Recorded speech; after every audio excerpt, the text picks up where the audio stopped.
Narasi bengkok penghapusan bansos.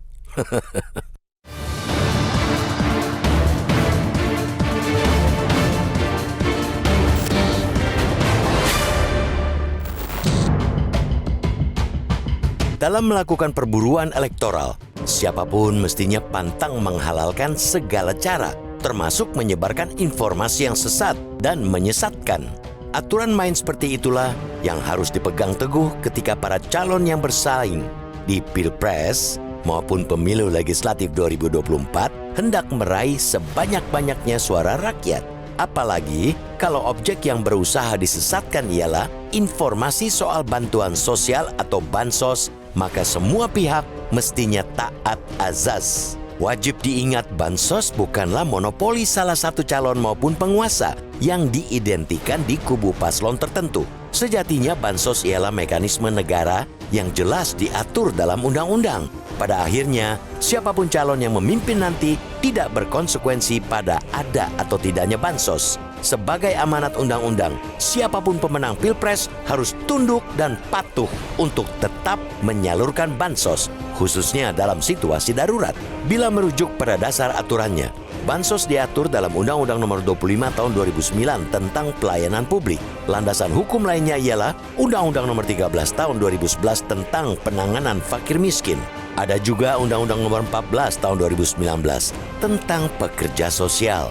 Menurut undang-undang tersebut, bantuan sosial merupakan bantuan berupa uang, barang, atau jasa kepada individu, keluarga, kelompok, atau masyarakat miskin, tidak mampu, dan atau rentan terhadap risiko sosial. Dengan demikian, aneh kiranya kalau ada pihak-pihak yang merasa bansos ialah hasil karya mereka sendiri. Apalagi sampai menakut-nakuti bila paslon tertentu dan parpol pendukung paslon itu menang, maka bansos menjadi hilang.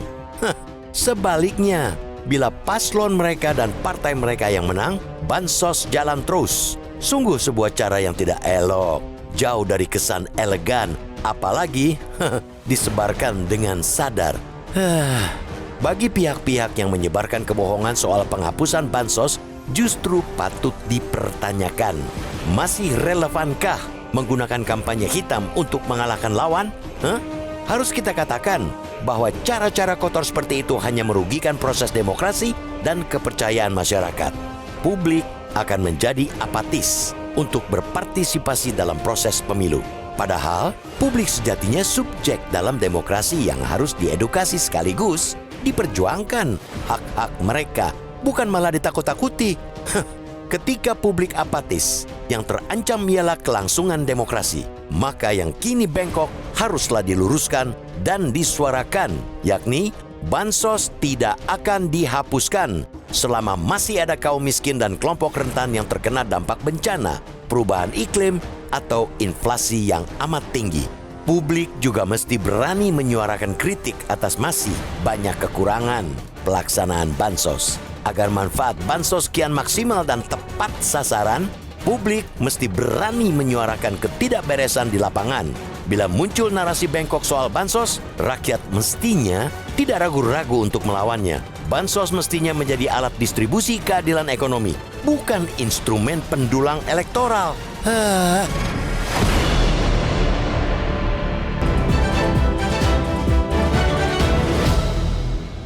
Jelajahi cara baru mendapatkan informasi. Download Metro TV Extend sekarang.